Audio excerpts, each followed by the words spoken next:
From Pacifica, this is Democracy Now! We can't tolerate this anymore. These tragedies must end. And to end them, we must change. In the deadliest rampage at an elementary school in U.S. history, 20 kindergarten students and 6 staff members of the school are killed in Newtown, Connecticut. I've been at this for a third of a century, and it's my sensibilities may not be the average man, but this probably is the worst I have seen, or the worst that I know of any of my colleagues having seen. The massacre occurred in Newtown, Connecticut, just miles from the National Shooting Sports Foundation, the nation's second most powerful pro-gun lobby in the country, after the National Rifle Association. We'll host a debate on gun control between the Gun Owners for America and the Coalition to Stop Gun Violence. Then we'll speak to Paul Barrett, author of Glock, The Rise of America's Gun. And we'll get a report from Sharif Abdel-Quddus in the streets of Cairo.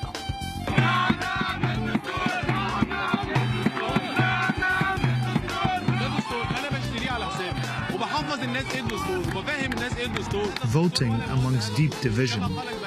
Egyptians headed to the polls on Saturday in the 6th national election in nearly 2 years. This time, to vote in a referendum on a hotly disputed constitution. All that and more coming up.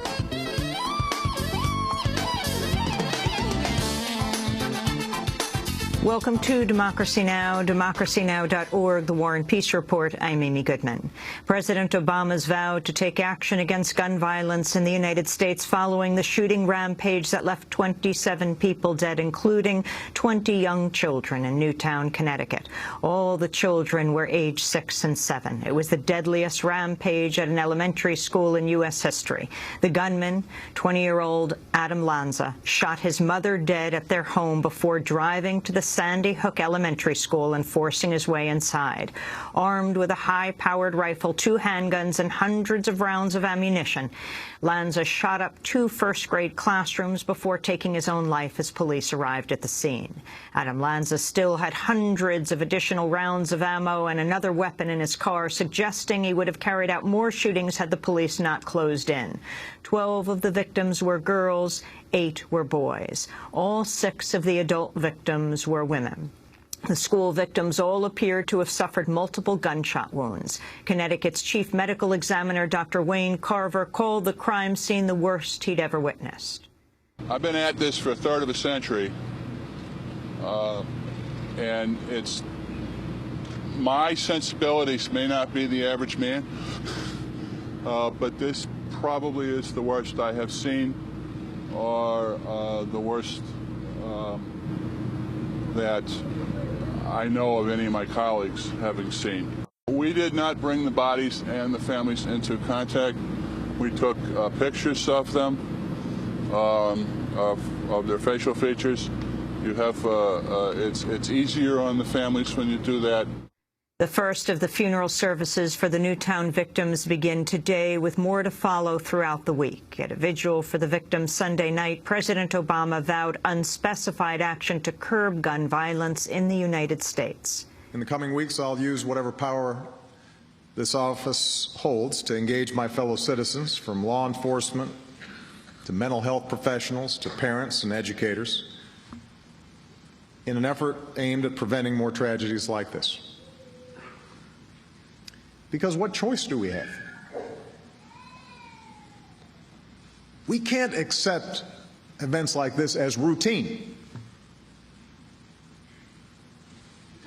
Are we really prepared to say that we're powerless in the face of such carnage? That the politics are too hard?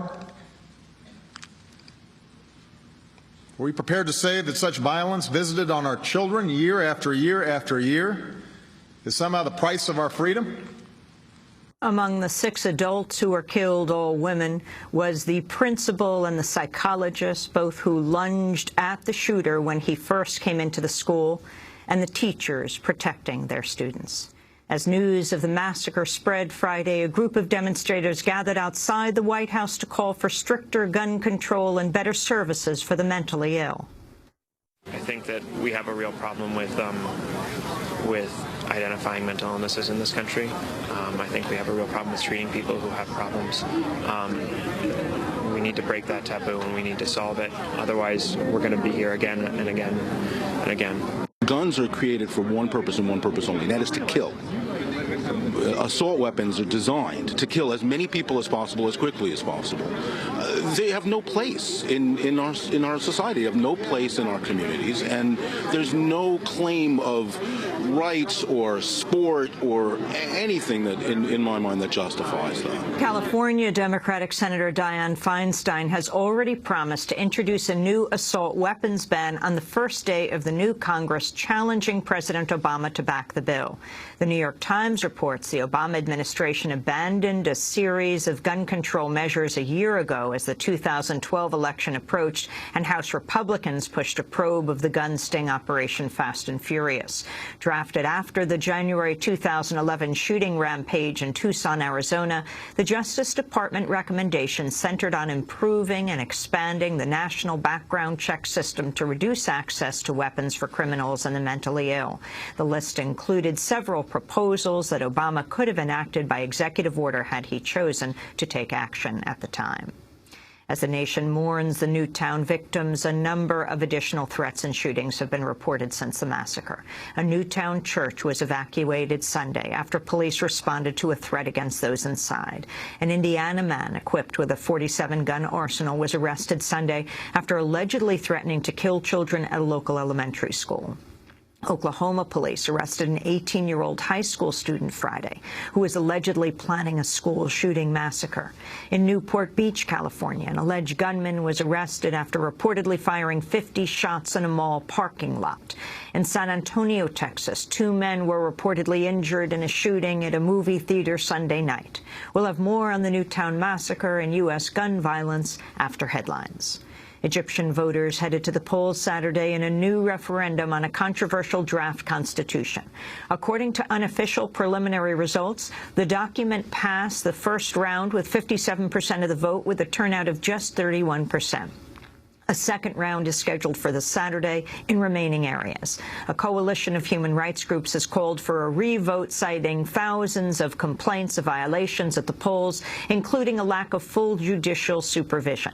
At a news conference, Khalid Dawood of the opposition National Salvation Front accused authorities of rigging the outcome. We also condemn the clear process of rigging of the will of the Egyptian people through regular violations of the draft of the referendum in the first stage, which went beyond the rigging which used to take place under the former regime, which was overthrown by the January 25th revolution.